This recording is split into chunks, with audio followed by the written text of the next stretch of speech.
Do you believe that ang mga kontrabida talaga ay may puso at hindi basta kontrabida lang?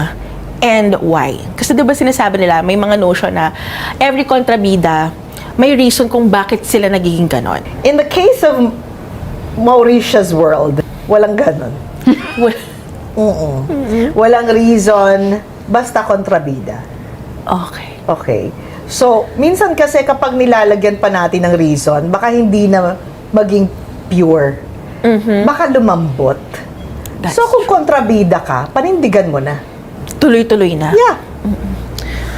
Grabe, ang vibe ni Miss. Yes, talagang andun siya. Andun siya sa Yes. point na yun. I am this entire event. Yan yung kanyang Andun aura siya. today. Andun siya. Andun siya sa point na yun ng buhay niya. Ako naman, feeling ko, ang mga kontrabida, most of the time, ay dapat lang din na may panggalingan, may panggalingang pain, or kasi doon mabubuo yung depth para kapitan ka ng audience. Yung conflict has to come from somewhere and hindi lang yung basta umusbong kasi lalo kapag matagal mong ipoportray yung character, baka mawala ka.